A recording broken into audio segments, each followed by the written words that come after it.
Wifi वाले को पहले गिर जाता है। नेट दुनिया।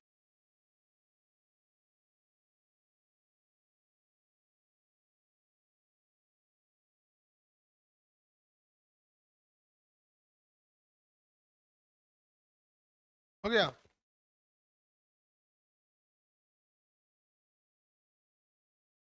आ गया कि नहीं आ गया नेट? हो गया। हेलो। अरे भैया ये नेट कौन सी झुंझुन्ना दे दिए हैं यहाँ पे, दिन भर में 4 बार कट जाता है। लड़का बोलता है ऐसा कौन सी का एप्लीकेशन बनाए हैं।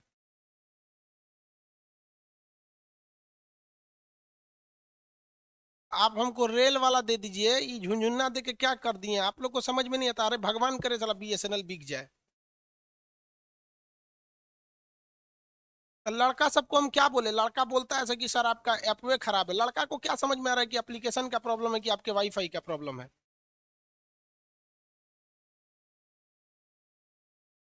आप लोग 4,000 का वाईफाई का हमसे 18,000 रुपया लिए लोग, इस यही झुंझुना देखने के लिए।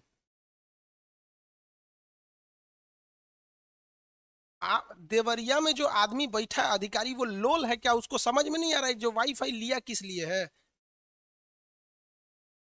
इस नाम का चीज नहीं है। ये सरकारी वाले तो डुबा देंगे सब देश को। अरे भाई कट जाता है ना, यहाँ नेट फिर से कनेक्ट कराना पड़ता है। हल निकल रहा है नहीं करता। लाइव है। सॉरी बाबू, ये लोग हम क्या बोले यार, एप्लीकेशन का दिक्कत नहीं है। ये सरकारी वाले जो है सर, बीएसएनएल वाले सब। अभी ये जैसे छठ पूजा दिवाली खत्म होगा, सारा स्टूडियो ले जाके पटना में सेटअप कर देंगे। वहाँ प्राइवेट स्टूडियो मिलते हैं सब वाईफाई वाले। यहाँ सरकारी वाला है, दिन भर जो चौपट कर देता है। मन करता है कि तोड़ दे का मुंह यहाँ पर। कहाँ तक समझाए थे भाऊ? कनेक्ट हुआ कि नहीं? दिमाग खराब कर देता है सब। बड़ा बड़ा बीच में ना वो हो जाता है। कहेगा से कि सरकारी को प्राइवेट मत कीजिए। अरे बाबू बुरा मत मानना, आप सब सरकारी नौकरी की तैयारी कर रहे हो, लेकिन जिस दिन आपकी नौकरी हो जाएगा ना, आप ही अपने डिपार्टमेंट को बर्बाद करोगे। सरकारी वाले को सैलरी भी चाहिए, घूस भी चाहिए, ससुरा कामों नहीं करेगा सर। उस चोट्टा को नहीं पता है कि वाईफाई का कनेक्शन कट रहा है, जो लिया है किस लिए परेशान हो रहा है। वाईफाई का कनेक्शन कोई छोटा मोटा आदमी लेता है? जिसको कॉमर्शियल पर्पज होता है वही लेता है। इन चोट्टों को फोन करके समझाओ कि कट गया है। हरामी हो। और उसके बाद कहेगा सर मोदी जी प्राइवेट कर रहे हैं। अरे मोदी जी तेरे मेहरारू के प्राइवेट कर देंगे, तू समझ में आएगा, तेरा समझ में। चलिए देखिए, कार्य जो होता है बल गुणे विस्थापन होता है। FS cos theta. फिजिक्स की सबसे बड़ी कमजोरी जो होती है वो उसका फॉर्मूला होता है। अगर आपको फॉर्मूला पकड़ में आ गया ना, सोच रहा फिजिक्स की ऐसी तैसी कर देंगे यहाँ पर। तो कार्य कब शून्य होगा? जब बल नहीं लगाएंगे। विस्थापन अगर शून्य हो जाएगा केस फर्स्ट, तो कार्य क्या हो जाएगा? शून्य हो जाएगा। वृत्तीय पथ पर किया गया कार्य क्या हो जाता है? शून्य होता है। वृत्तीय पथ पर किया गया कार्य क्या होता है? शून्य होता है, क्योंकि वृत्तीय पथ पर विस्थापन शून्य हो जाता है। अगर देखिए यहाँ देंगे, इसको फेंके वापस आ गया तो भी कार्य शून्य होगा। क्यों? क्योंकि विस्थापन शून्य है। कोई चीज चलेगी ही नहीं तो भी शून्य होगा। जैसे देखिए, हम इस बोर्ड को ढकेल रहे हैं, पूरा जोर से क्या कर रहे हैं? ढकेल रहे हैं। इसको हम ढकेलेंगे तो ढकलाएगा? नहीं ढकलाएगा। जब नहीं ढकलाएगा तो विरामा में ही रह गया। विस्थापन शून्य तो कार्य शून्य हो गया। फर्स्ट कंडीशन जब कार्य शून्य हो जाता है तब। सेकेंड कंडीशन देखिए, केस सेकेंड, केस टू, यदि कोण यानी थीटा 90 डिग्री हो जाए तो भी कार्य क्या हो जाएगा? शून्य हो जाएगा। थीटा 90 डिग्री पर हो जाए तो भी कार्य शून्य। जैसे कोई भी कुली ना 90 डिग्री पे लेके चलता है। कोई कुली सामान को कैसे लेके चलता है? 90 डिग्री पे, यहाँ सर पे रख लेता है, चलता है। तो जमीन से इसका एंगल देखेंगे कुली का तो 90 डिग्री होता है। और कॉस 90 का वैल्यू बताइए तो कितना होता है? 0 हो जाता है। तो 90 डिग्री पर किया गया कार्य 0 हो जाएगा। वृत्तीय पथ पर किया गया कार्य 0 हो जाएगा। लौट आए तो कार्य 0 हो जाएगा। चले ही ना तो कार्य 0 होगा। तो कार्य को 0 होने के लिए 4 कंडीशन है। अगर वृत्तीय पथ पर हो तब, लौट आए तब, विरामा में रह जाए तब। इन तीनों कंडीशन में कार्य शून्य इसलिए होता है क्योंकि विस्थापन जो होता है वो शून्य होता है। लेकिन 90 डिग्री पर कार्य जो होता है वो शून्य हो जाता है, क्योंकि cos थीटा की वैल्यू 90 डिग्री पर क्या हो जाता है? cos 90 का वैल्यू 0 हो जाता है। अगर यहाँ 90 डिग्री रखेंगे सब 0। लेकिन वास्तविक जीवन में वो कार्य कर रहा है, ऐसा नहीं कि आप उसको पैसा नहीं दीजिएगा, लेकिन फॉर्मूला के हिसाब से उसका कार्य 0 हो गया है। लेकिन कभी कभी सोच रहा है ये ना, कुली वाला क्वेश्चन में आंसर आ जाता है 0 नहीं होता है। कहता है कि कुली सामान लेके सीढ़ी पे चढ़ रहा है। अरे भैया, जब कोई वस्तु ऊंचाई पे चढ़ रही होती है, जब कोई वस्तु ऊंचाई पर चढ़ रही होती है तो उस स्थिति में कार्य शून्य नहीं होता है। ध्यान दीजिएगा, 90 डिग्री पर कार्य शून्य होता है। तो कार्य का एक और फॉर्मूला याद रखेंगे तो आप फंसिएगा नहीं। कौन सा फॉर्मूला भाई? तो दूसरा फॉर्मूला याद रखेंगे कार्य का, कि कार्य W बराबर mgh, यानी ये कब होता है? ऊंचाई पर। जब कहेगा कि किसी ऊंचाई पर कार्य किया जा रहा है तो अब एफ एस कॉस थीटा नहीं लगाइएगा, तो अब ये वाला एफ एस कॉस थीटा काम नहीं करेगा। एफ एस कॉस थीटा जमीन पर किया गया कार्य है, लेकिन अगर ये सीढ़ी पे कर रहा है या मोटर पंप खींच रहा है या आदमी ऊपर चढ़ रहा है तब कार्य होता है M G H. M G H. तो कार्य के कितने फॉर्मूले? 2। जमीन पर किया गया कार्य होता है एफ एस कॉस थीटा, जमीन पर किया गया कार्य एफ एस कॉस थीटा, और ऊंचाई पर किया गया कार्य एम जी एच। कूली ऊंचाई पे नहीं चढ़ता है, कूली ऐसे लेके ऊपर चढ़ता है, कूली जमीन पर चलता है। इसलिए कूली के लिए फॉर्मूला होता है एफ एस कॉस थीटा, और कूली के लिए थीटा का वैल्यू 90 हो जाता है, इसलिए 0 हो जाता है। लेकिन सीढ़ी पे चढ़िएगा तो कार्य 0 नहीं होगा। जैसे हम आपसे कह देते हैं, इसी पे एक एग्जाम्पल में क्वेश्चन बना देते हैं। एक 60 किलो का बोरा लेकर, या मान लीजिए 100 केजी का एक पुरुष 100 केजी का तो होगा ही नहीं, पुरुष 100 केजी के होते हैं सब्जी, 100 केजी की महिला लिख देते हैं। 100 केजी की कोई महिला है, 100 केजी की कोई महिला है, 10 सीढ़ियों को चढ़ती है। कितने सीढ़ियों को चढ़ती है? 10 सीढ़ी। तो सीढ़ियों की संख्या कितनी हो गई? 10। और यही लड़का मार के कर देता है गलती, अरे बबुआ 10 गो सीढ़ियां चढ़ती है तो सीढ़ियों के तो ऊंचाई होगा ना, एगो सीढ़िया कितना का है, दूसरा सीढ़ी का इतना है। तो मान के चलिए कि एगो सीढ़ी जो है 1 मीटर ऊंचा है, कुतुब मीनार की सीढ़ी है, तो सीढ़ी की ऊंचाई, सीढ़ी का अगर हाइट पूछेगा तो कितना मीटर है? 1 मीटर। और टोटल कई गो सीढ़ी है? 10 गो। अब टोटल ऊंचाई कितना हुआ? 10 मीटर। तो फॉर्मूला लगाइए, एम महिला का वेट 10 100 केजी, जी का वैल्यू 10, ऊंचाई बताइए, एगो सीढ़िया का ऊंचाई 1 मीटर, और ऐसन ऐसन ई महिला 10 गो सीढ़ी चढ़ी है, तो टोटल ऊंचाइया इहे ना होगा। हाँ, कभी कभी ये ऊंचाइया सेंटीमीटर में दे देता है। तो लगाएंगे, बताइए भैया कितना हो जाएगा? 1 2 3 4, 4 गो जीरो मार दीजिए। कार्य का मात्रक जूल, कार्य का मात्रक जूल। वो महिला कितना काम की है? 10,000 जूल। इसीलिए जितना हैवी आदमी रहता है ना, वो सीढ़ी पे थक जाता है चढ़ते चढ़। अरे बाप रे बाप, हम थक गए रे भाई। हमारा कोचिंग पे जब ऑफलाइन आएंगे लोग तो बहुत हाइट पर कोचिंग है, बहुत बड़ा बड़ा साइज का जो महिला और लड़का रहता है ना, बहुत मोटा लड़का रहेगा वो भी चढ़ के थक जाता है, और बहुत बड़ी साइज की लड़की रहेगी ना, बड़ी लड़की, वो भी नहीं चढ़ पाती। क्यों? क्योंकि ऊंचाई पर चढ़ने के लिए काम करना पड़ेगा। यदि आपका मास ज्यादा है तो आपको ज्यादा काम करना पड़ेगा। तो हाँ, आप जाते हैं। सब समझ में आ गया कि नहीं? कितना लोग को समझ में आ गया? कार्य का को फॉर्मूला, एगो फॉर्मूला याद करके जाता है, एग्जाम में फेल होकर चल आता है।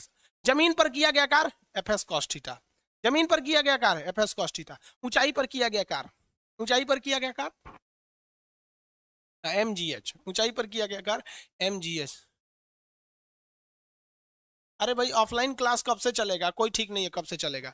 ये हमसे क्या पूछते हो भाई? गवर्नमेंट हम हैं, गवर्नमेंट आज बोलेगी आज चला देंगे। ऑनलाइन चलते रहेगा, ऑफलाइन भी चलेगा, हमारे पास में थोड़ी है यार। चलो भाई, कितने लोग अब देखते हैं सवाल बना सकते हैं, एक क्वेश्चन दे देते हैं।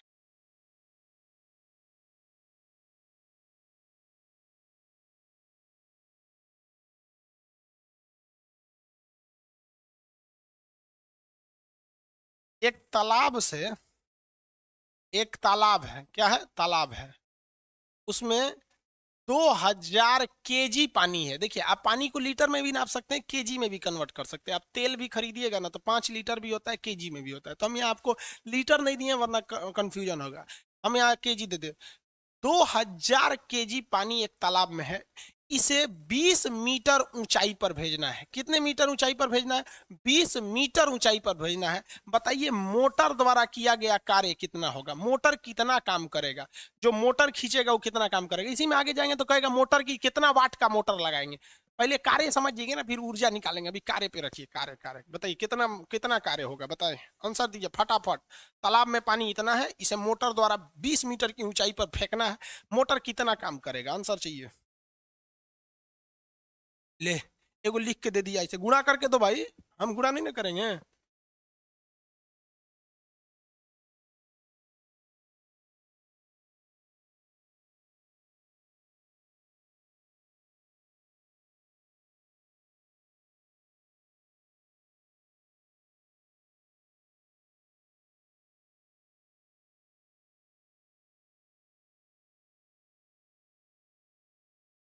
फिर कनेक्शन कटा क्या जी?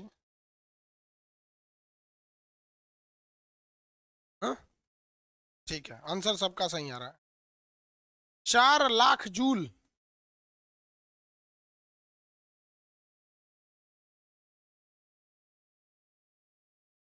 ऑनलाइन कभी मत बंद कीजिएगा, कभी नहीं बंद करेंगे बाबू ऑनलाइन, आप टेंशन क्यों लेते हैं? ऑनलाइन में यही तो फायदा है। आप ऑफलाइन आते तो एक सब्जेक्ट का 1,000 रुपया देते हैं कि नहीं पटना वाले, या ऑनलाइन में आप 200 से 250 में पढ़ लेते हैं। ज्यादा तो आप लोग को तो जो पहले से पढ़ रहा है उसको 200 होता है।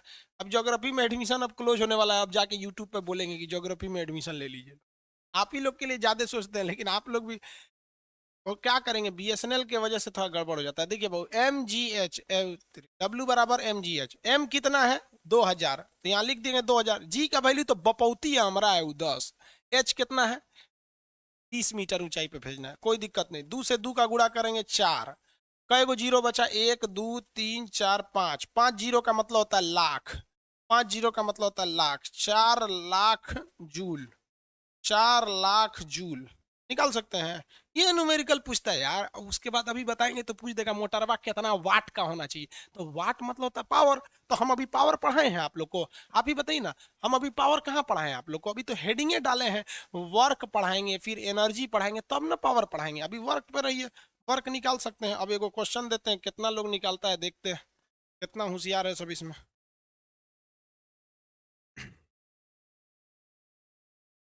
एक क्वेश्चन बनाइए आप लोग फटाफट। 250 kg की एक महिला है, कोई फीमेल है, महिला घुसियाती है सब, 250 kg की सब घुसिया रही होगी सब। 250 kg की एक महिला है, वह 20 सीढ़ी चढ़ती है। कितनी सीढ़ी चढ़ती है? 20 सीढ़ी चढ़ती है। हर सीढ़ी की ऊंचाई जो है, सीढ़ी की जो हाइट है, एक सीढ़ी की जो हाइट है वो 10 सेंटीमीटर है, 10 सेंटीमीटर है। तो उस महिला द्वारा किया गया कार्य बताइए, कितना काम करना पड़ेगा उसे अपना शरीर को चढ़ाने के लिए? अरे भाई चढ़ जा भाई, 250 kg की महिला है, बताइए।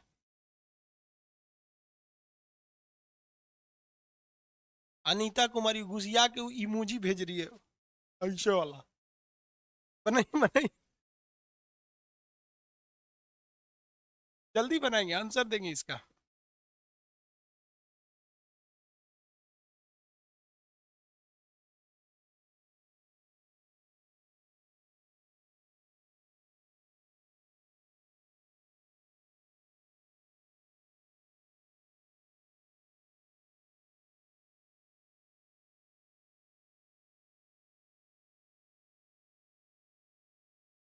5 लाख जूल। देखिए W बराबर क्या हो जाएगा, W बराबर M महिला कितना है, 250 kg की है। जी हमारा बपौती है। लेकिन ऊंचाई, अरे भाई साहब, ऊंचाई माने सीढ़ी की ऊंचाई, कै गो सीढ़ी है, 20 गो सीढ़ी है, लेकिन हर एक सीढ़ी की ऊंचाई 10 सेंटीमीटर है। 10 सेंटीमीटर माने इतना ऊंचा एगो सीढ़िया है, एक बित्ता का, 1.5 बित्ता पर एगो स्केल लगभग 10 सेंटीमीटर का होता है, इतना है। तो टोटल ऊंचाई इतना ना हुआ भाई। अरे एगो सीढ़िया का ऊंचाई है, देखो यहाँ पे भैया, एगो सीढ़िया का जो ऊंचाई है वो 10 सेंटीमीटर है, ऐसा ऐसा 20 गो सीढ़ी है। तो इस सेंटीमीटर में ना हो गया भाई, हमरा तो निकालना है मीटर में। हमको किस में निकालना है, मीटर में। अब यूनिट एंड डायमेंशन बाद में पढ़ाते हैं, फालतू चैप्टर होता है। मीटर में तो बताइए, सेंटीमीटर को यदि मीटर में बदलना है तो 100 से भाग दे देंगे, 100 से भाग दे देंगे। या तो यहीं 100 से भाग दे के इसे एक 0.1 मीटर कर लेते, या तो यहाँ भाग दिए, दो जीरो से ये दोनों जीरो कट जाएंगे। अब सिंपल हो गया। ये 2 से इस 25 में गुणा करेंगे तो 50 हो जाएगा, 2 से इस 25 में गुणा करेंगे तो 50 हो जाएगा। जीरो गिन के रख दीजिए, 1 2, 2 को जीरो लगा दीजिए, हो गया। ठीक ठाक है ना, गुणा भाग देख लीजिएगा। सेंटीमीटर को मीटर में बदलना है। सर एक टेलीग्राम चैनल बना दीजिए, कोई भी इंफॉर्मेशन डालने की। ठीक है बाबू, आज ही बनाते हैं हम टेलीग्राम चैनल। 5,000 ना होगा जी, 500 कैसे ला रहे हैं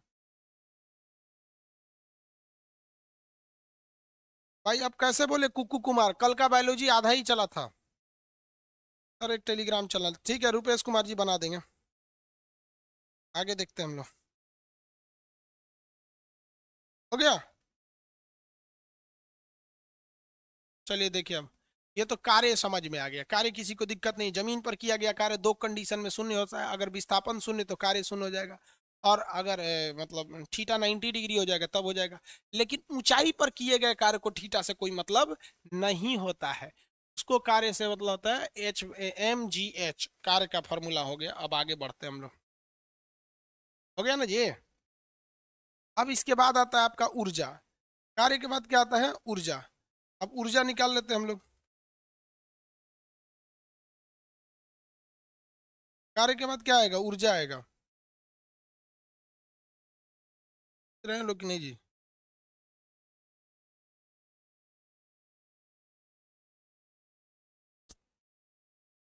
समझ रहे हैं? कार्य के दो फॉर्मूला, FS cos थीटा और एक MGH, ये दो होते हैं कार्य के फॉर्मूला। कार्य का जो यूनिट होता है, मात्रक होता है। मात्रक किस में नापते हैं? तो जूल में नापते हैं। किस में नापेंगे? जूल में। जूल में नापते हैं। जूल बड़ा इकाई होता है। एक जूल अगर लीजिएगा तो इसमें कई गो होते हैं, सो 10 के पावर 7 अर्ग होता है। 10 के पावर 7 अर्ग हो गए। 10 के पावर 7 अर्ग। हमेशा याद रखिएगा, ये बड़ी वाली इकाई होती है, यूनिट, और ये छोटी वाली इकाई है। तो छोटा को बड़ा के बराबर करेंगे तो ऐसा ऐसा बहुते सबको न जोड़ना पड़ेगा। तो यहाँ पर जोड़े हैं 10 के पावर 7, तब हुआ है।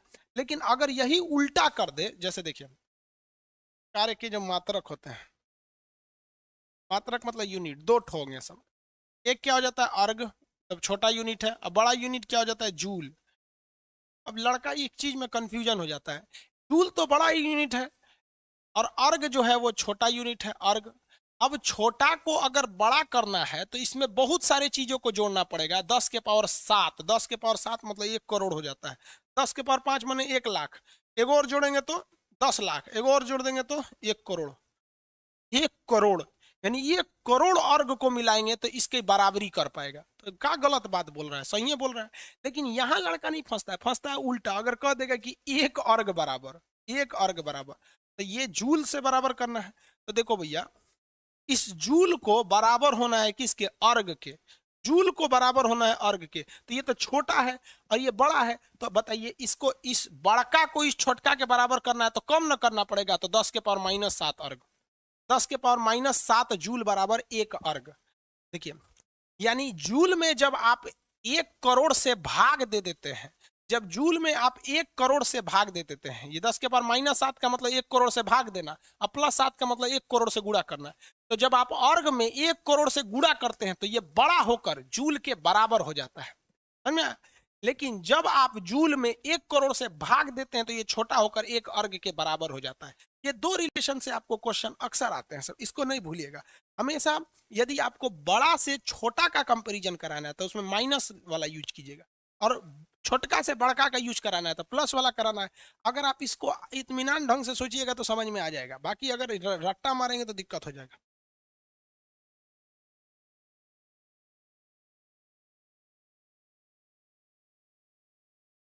हो गया बहू?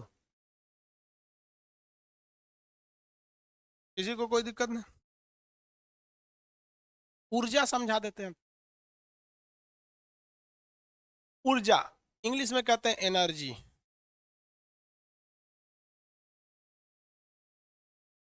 ऊर्जा क्या होता है? ये हमें क्षमता या कैपेसिटी देती है।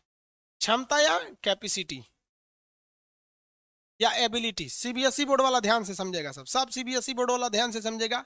Ability to do work is known as energy, या capacity to do work is known as energy. Energy किसे कहा जाता है? ऊर्जा। कार्य करने की क्षमता को ऊर्जा कहते हैं, कि हमारे अंदर कितना क्षमता है हम काम करने की।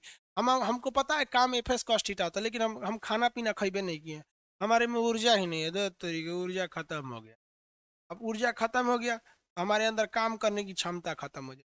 अगर कोई कूली है, उसमें काम करने की क्षमता है, लेकिन उसको 5 दिन से भूखे रखिए, स्टेशन पे ले जाइए, वो बेचारा ढांढते जाएगा, कहेगा हमारे अंदर काम करने की क्षमता नहीं है, मतलब क्या नहीं है, ऊर्जा नहीं है। तो ऊर्जा काम करने की क्षमता को बताता है। यही जो होता है, आइंस्टीन ने ऊर्जा संरक्षण का सिद्धांत दिया था।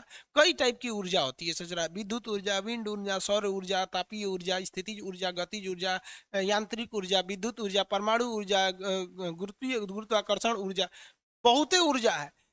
यहाँ तक कि एक कहा जाता है कि study of energy is known as physics. सही में बोलिए, फिजिक्स ऊर्जा का अध्ययन ही है, फिजिक्स और कुछ नहीं है। समझिए कैसे। पूरा जो ब्रह्मांड बना था, यूनिवर्स, यूनिवर्स ये केवल दो चीजों से बना। कितने चीजों से? दो चीजों से। एक एनर्जी से बना, दूसरा मैटर से बना। मैटर, मैटर, मैटर आगे जाके पता चला ससुरा दो टाइप का होता है। एक लिविंग थिंग होता है जो जिंदा है, एक नॉन लिविंग थिंग होता है जो ससुरा मर गया है। नॉन लिविंग थिंग होता है जो मर गया है। तो वो एनर्जी को पढ़ दिया गया फिजिक्स में। एनर्जी को किसमें पढ़ दिया? फिजिक्स में। जो जिंदा थे सब इसको पढ़ दिया बायोलॉजी में, और जो मरल थे सब तोना को पढ़ दिया केमिस्ट्री में।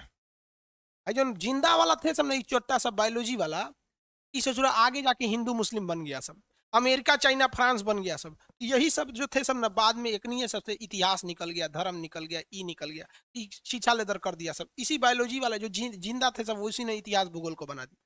तो रियल में देखिएगा तो study of physics is known as, sorry, study of energy is known as physics. Physics में आपको एनर्जी पढ़ना है, इलेक्ट्रिक पूरा पढ़ना है। इलेक्ट्रिक क्या है यार? एनर्जी है। मैग्नेट क्या है? एनर्जी है। फ्लूइड मैकेनिक्स एनर्जी है। सब तो एनर्जी ही है। ई बराबर एम सी स्क्वायर। ऊर्जा ना तो उत्पन्न की जा सकती है, ना तो नष्ट की जा सकती है। अब हमको एनर्जी के बारे में पढ़ना है, तो आइडिया लग गया ना कि हम लोग कितना बड़ा चैप्टर उठाने जा रहे हैं, एनर्जी।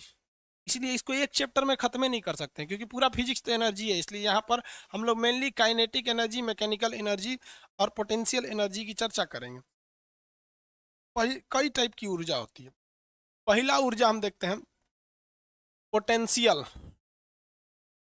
पोटेंशियल एनर्जी, इसको हिंदी में कहते हैं स्थितिज ऊर्जा। स्थितिज ऊर्जा। अरे भैया ये है क्या? स्थितिज ऊर्जा है क्या?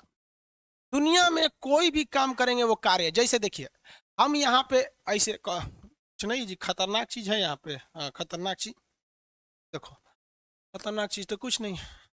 ये है, ये पेचकस, स्क्रू ड्राइवर, इसको हम रख के यहाँ मार ले घपाक से तो ये फूट जाएगा, हमारा आंखें निकाल लें इसमें से करके। तो ये सब का सब ऊर्जा के कारण हो रहा है, और ये काम हो रहा है। काम भले अच्छा है या खराब है, तो ऊर्जा जो होती है वो कोई ना कोई काम को कर देती है। अब काम अच्छा है या खराब आप देखिए, फिजिक्स को इससे मतलब नहीं है। जैसे ये है, हम अपने ऐसे देख के अखिया पे गिरा लेंगे, इसको अखिया फोड़ लेगा हमारा। ये भी तो एक तरह का काम है, लेकिन कैसा काम है? खराब काम है। तो फिजिक्स को अच्छा और खराब से मतलब नहीं। फिजिक्स का कहना है काम हो गया ना बस, हम इसीलिए आए थे ताकि काम को किया जा सके। अब स्थितिज ऊर्जा क्या होता है? अपनी स्थिति के कारण, देखिए अपनी स्थिति, स्थिति क्या हो सकती है? आपकी ऊंचाई, आपके अंदर खिंचाव, या आपके अंदर मतलब खिंचाव। स्थिति दो टाइप की होती है। एक आपकी स्थिति यानी ऊंचाई या खिंचाव के कारण आपके अंदर एक काम करने की क्षमता आ जाती है, जिसे हम लोग कहते हैं स्थितिज ऊर्जा। जैसे यहाँ आप बचपन में देखे होंगे, दिवाली के समय में एक पटाखा आता था, चिटपुटिया, ऐसे रख के और उसके ऊपर से ईंटा फेंक दीजिए तो दबता था, नहीं तो ब्लास्ट कर जाता था। तो इसके अंदर एक ऊर्जा है, काम करने की क्षमता है। वो क्षमता को क्या कहते हैं? स्थितिज ऊर्जा। ये क्यों आई है? इसकी ऊंचाई के कारण। दुनिया में किसी भी चीज को अगर आप ऊंचाई पर ले जाइएगा, ऊंचाई पर ले जाइएगा, तो उसके अंदर उस ऊंचाई के कारण एक स्थितिज ऊर्जा पड़ जाएगी। जैसे ध्यान से देखिए, जैसे कुछ भारी चीज है, किस चीज से बता? हाँ यही भारी चीज, ये लैपटॉप है। देखिए तो यहाँ इसको ऊंचाई पे लगा, यहाँ से इसे छोड़ देते हैं, मुड़िया पे गिरेगा, इसे चोट लगेगा। तो देख बबुआ, ये ऊंचाई है ना, तो हमको चोट लगा तो एगो काम किया, मेरा मुड़ी फोड़ दिया। एक काम करो, इसको 5 तल्ला पे ले जाओ लैपटॉप को, और हमको नीचे खड़ा करो और तो मुड़िया पे गिरा दो, ससुरा और खतरनाक काम करेगा, टपकाइए देगा खान सर को। समझ में आएगी नहीं आएगा? तो किसी भी वस्तु में यदि आप उसको ऊंचाई पे ले जाएंगे, ऊंचाई पे, तो ससुरा और बिखिया जाता है और ज्यादा काम करने लगता है। इसलिए एक तल्ला पे से गिरेंगे हाथे गोड़ टूटेगा, 5 तल्ला पे से गिरेंगे तो कमर उमर सब टूट जाएगा, और 10 तल्ला पे से गिरेंगे तब तो फिर ऊपरे मर जाएंगे आप। तो जितने ऊंचाई पर जाएंगे उतने काम करने की क्षमता बढ़ता है। अब अच्छा काम है कि खराब गोली मारिए। समझ आ गया कि नहीं आ गया? किसी को कोई दिक्कत है? आगे बढ़ जाए। इसीलिए चौकी पे से रात में आदमी गिर जाता है ना, तनिए सा चोट लगता है। छोटका बचवा सबको देखिएगा ना, जितना हिंदी मीडियम वाला लड़का रहता है सब ना, छोटा सा रहता है हिंदी मीडियम वाला, वो बहुत बदमाश होता है सब। दूध पिएगा सब बचपन में ऐसे खत्म हो जाएगा तो फेंक देगा, ऐसे ऐसे करके धड़ाक से गिर जाएगा सब चौकी पे से। और जो सीबीएसई बोर्ड वाला होता है सब, उन सबको को कोई मतलब नहीं, दूध पी के खत्म हो गया तब वो चूस रहा है, पता नहीं है बकलोलवा को खत्म हो गया और ये पड़ल रहेगा। इसलिए हिंदी मीडियम वाला बहुत खचरा होता है सब, वो धड़ाम धड़ाम गिरते रहता है सब, तो वो कम ऊंचाई से गिर रहा है। तो ऊंचाई के कारण किसी भी चीज में एक काम करने की क्षमता होती है। जैसे सीलिंग फैन, ऊपर पंखा लटका हुआ है, आप जिस रूम में बैठे होंगे उस रूम में ऊपर पंखा लटका होगा, पंखा बंद है, मान के चलिए कि पंखा बंद है, पंखवा अगर खुल के गिर गया आपके खोपड़िया पे तो एगो काम कर देगा। कौन काम करेगा? आपका खोपड़ी फोड़ देगा। तो किसी भी चीज के अंदर अगर ऊंचाई है तो उसके अंदर एक ऊर्जा है, उस ऊर्जा को कहते हैं स्थितिज ऊर्जा। जैसे कार में बैठा व्यक्ति, तो कार में जमीन पे बैठा रहते हैं क्या? कार में तो ऊंचाई पे बैठे रहते हैं। ऊंचाई पर का mgh, ऊंचाई पर जो ऊर्जा होती है उसे स्थितिज ऊर्जा कहते हैं। उसका फॉर्मूला क्या होता है? mgh। ये देखिए तो ये पेन में mgh। अब आप बताएंगे, क्वेश्चन बताइए, पानी टंकी जो होती है, घर में जो पानी टंकी लगाया जाता है, उस टंकी को ऊंचाई पर क्यों भेजा जाता है? क्योंकि पता है कि जितने ज्यादा ऊंचाई पर भेजेंगे उतने ज्यादा स्थितिज ऊर्जा होगा, उतने प्रेशर से वो पानी को फेंकेगा। तो ऊंचाई के कारण आने वाली ऊर्जा स्थितिज ऊर्जा कहलाती है। दुनिया में कोई भी चीज जो हल्का भी जमीन से ऊपर उठा तो उसके अंदर ऊर्जा है, उसके अंदर क्या है? ऊर्जा है। जैसे आप चौकी पे बैठे हैं, तो चौकी भी तो जमीन से 2 फीट की ऊंचाई पर है।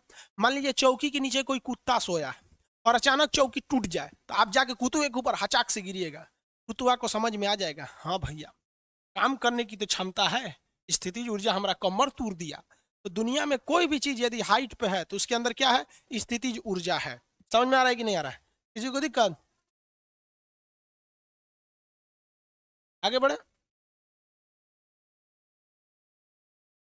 आगे बढ़ जाए बाबू।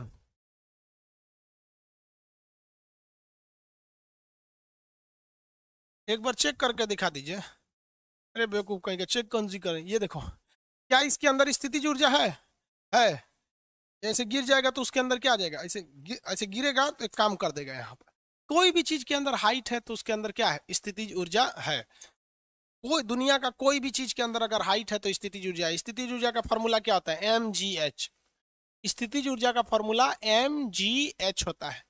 कोई भी चीज के अंदर अगर खिंचाव है तो उसके अंदर भी एक स्थितिज ऊर्जा है। जैसे स्प्रिंग, जैसे में क्या होगा? स्प्रिंग, स्प्रिंग के अंदर भी क्या है? स्थितिज ऊर्जा है।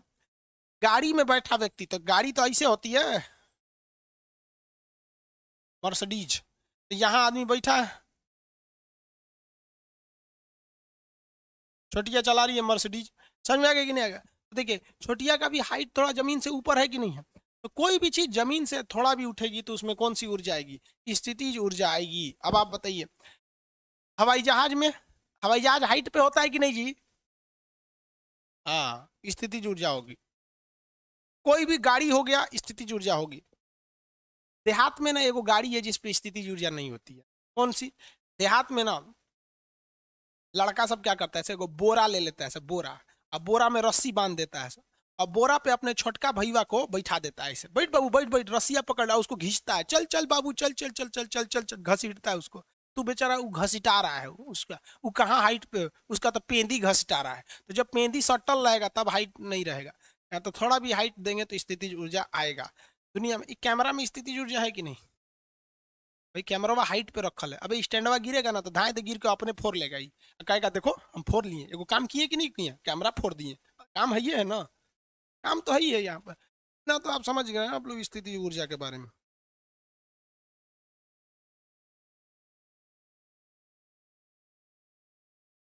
कोई दिक्कत? हाँ, झूला में भी स्थिति ऊर्जा, झूला टूटता है तो सोचो नीचे चल जाते हैं लोग।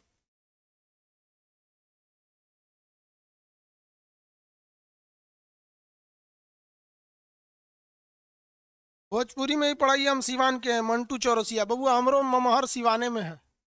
हमारा मामा का घर सिवान है, ननिहाल सिवाने का। चलो देखो भाई ध्यान से आगे देखिए। स्थितिज ऊर्जा तो समझ में आ गया, अब थोड़ा सा हम गतिज ऊर्जा देख लेते हैं। कौन सी ऊर्जा? गतिज ऊर्जा।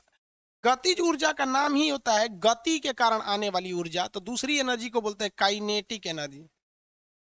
काइनेटिक एनर्जी, एनर्जी नहीं लिखते हैं, इसे समझिएगा।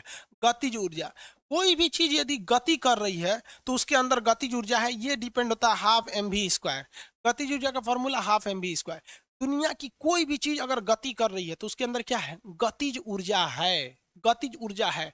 कितने लोग बता सकते हैं क्या चलता हुआ पंखा में गतिज ऊर्जा है? अरे बता मेरे बबुआ, चलता हुआ पंखा में गतिज ऊर्जा है? चलता हुआ पंखा में गतिज ऊर्जा है? यस, हाँ है। चलता हुआ पंखा में गतिज ऊर्जा है। और चेयर पर बैठा आदमी में स्थितिज ऊर्जा है बबुआ। चेयरवा टूटता है तो का पेंदी टूट जाता है धाए से लोलवा।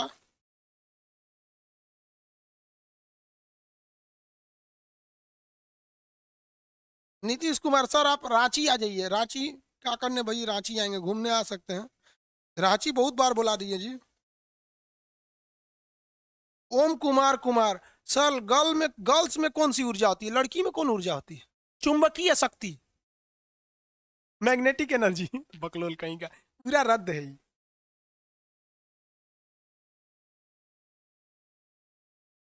अरे भाई मधुसूदन जी, सर जी की वैल्यू जीरो हो जाएगी तो हाइट, अरे जी का वैल्यू पृथ्वी पे कौन जगह जीरो होने वाला है? केंद्र पे जाइएगा क्या?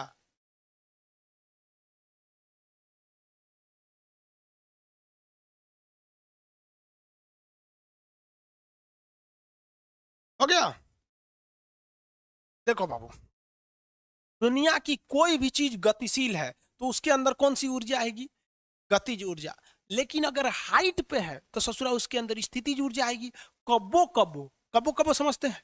कब्बो कब्बो सम टाइम ससुरा एक ही आदमी में ये दोनों ऊर्जा आ जाती है। कब्बो कब्बो ये दोनों ऊर्जा आ जाती है। जैसे हवाई जहाज में ससुरा हवाई जहाज भाग ही हो रहा है, हवाई जहाज भाग भी रहा है और ऊंचाई पे भी है, उस ससुरा में दोनों ऊर्जा है। हेलीकॉप्टर में दोनों ऊर्जा, लेकिन हेलीकॉप्टर में कबो कबो रुक जाता है। कबो कबो समझते, some time helicopter stay and the air, तो रुक जाता है तो उसमें खाली स्थिति ऊर्जा, लेकिन जैसे चलने लगा तो स्थिति और गति दोनों। ये भाई कार में आदमी जो बैठा रहता है उसके बोनट ऊंचाई पे बैठा रहता है, तो ऊंचाई पे जमीन पे बैठा रहता है क्या? कार में बैठा रहता है ना, जमीन से थोड़ी ऊंचाई पे कार होती है जिसे ग्राउंड क्लियरेंस कहते हैं। बैठा है तो ऊंचाई भी है उसमें, तो स्थिति ऊर्जा। कार चलना चालू कर दी तो गतिज ऊर्जा। कार में बैठे इंसान में दोनों ऊर्जा, ट्रेन में बैठे में दोनों ऊर्जा। यदि ट्रेन चल रही है तो गतिज भी और स्थितिज भी, और रुकी है तो खाली स्थितिज ऊर्जा। यानी आप समझ में आ रहा है कि नहीं आ रहा है? दोनों आता है। एक बात बताइए, पंखा, रुका हुआ पंखा में आंसर दीजिए फटाफट। रुका हुआ पंखा में, रुका हुआ पंखा में आंसर, रुके हुए पंखा में।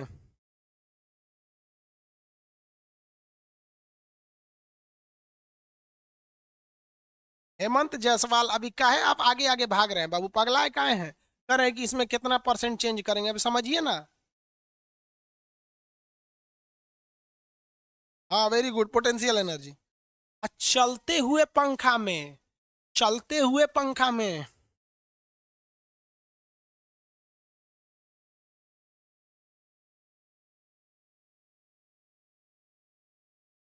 चलते हुए पंखा में,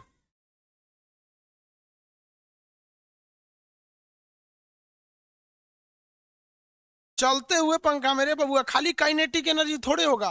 चलते हुए पंखा में पीके, पीके लिखा है को, पोटेंशियल एनर्जी और काइनेटिक एनर्जी दोनों ना होगा रे बबुआ। चल रहा है तो गति ऊर्जा, और ऊंचे है ना कि नीचवा चल रहा है, समझा क्या? कितने लोग बता सकते? देखे भाई पंखा में दोनों होता है, चल रहे पंखा में दोनों होता है, चल रहे पंखा में दोनों होगा। कितने लोग बता सकते हैं कि दिवाली में जो चरखी नचाया जाता है, पटाखा नहीं देखते, चरखी नचा के घूमने लगता है, दिवाली में जो नचने वाली चरखी है उसमें कौन सी ऊर्जा? दिवाली में नचने वाली चरखी में कौन सी ऊर्जा? दिवाली में नचने वाली चरखी में कौन सी ऊर्जा?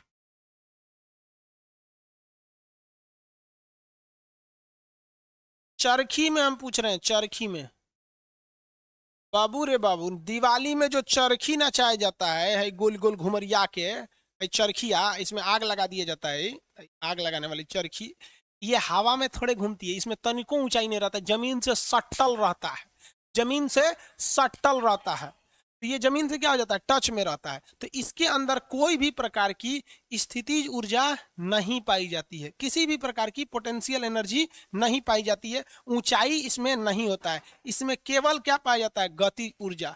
तो चरखी में गतिज ऊर्जा, अरे भैया गतिज ऊर्जा तो पहचानने में दिक्कतें नहीं होता है, चैन को हिल डुल किया तो गतिज ऊर्जा है। आप बताइए तो हमारे में क्या है, अभी चुपचाप खड़े हैं, स्थितिज ऊर्जा है, समझ में आएगी नहीं आ गया, चलने लगेंगे तो गतिज ऊर्जा आ जाएगा, गतिज ऊर्जा, ठीक है, इतना समझ में आ गया।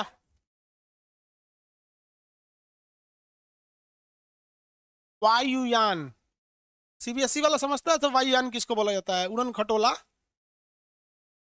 इसको एरोप्लेन बोला जाता है। तो एरोप्लेन में ससुरा गतिज भी होता है अगर उड़ रहा है तब, और स्थितिज भी होता है, गतिज और स्थितिज दोनों होता है, इसमें तो दोनों होता है।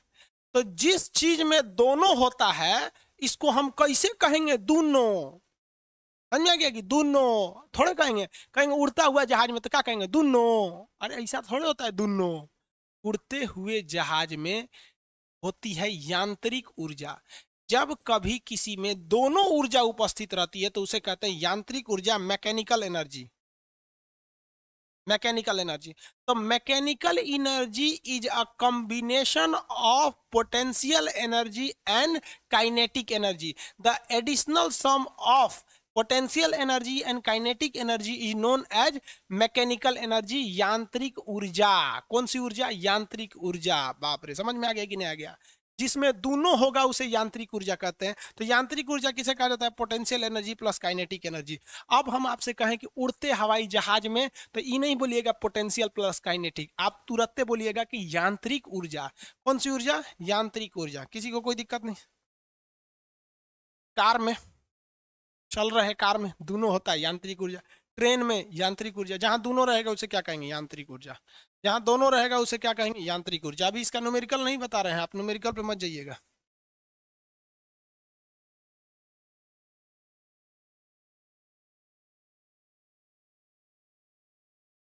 हाँ, पतंग में भी यांत्रिक ऊर्जा होती है भाई, पतंग में भी होती है यांत्रिक ऊर्जा। समझ में आ गया आप लोग को, किसी को कोई दिक्कत नहीं है, किसी को कोई दिक्कत नहीं है ना। चलिए नेक्स्ट क्लास कल करेंगे लोग, आज के लिए इतना ही रहने देते हैं। और सुनिए, इसके बाद जो क्लास होगा, अभी 3 क्लास और है ना, पॉलिटी है, ज्योग्राफी है, मैप है, इसको रिकॉर्डेड फॉर्म में डाल दिया जाएगा क्योंकि नेट बहुत फ्लक्चुएट कर रहा है, ठीक है। अभी इसके बाद वाले क्लास को रिकॉर्डेड फॉर्म में डाला जाएगा। कोई कंफर्म नहीं है कि इसके बाद वाला क्लास कितने बजे डाला जाएगा, लेकिन इतना समझिए कि नेट का बहुत ज़्यादा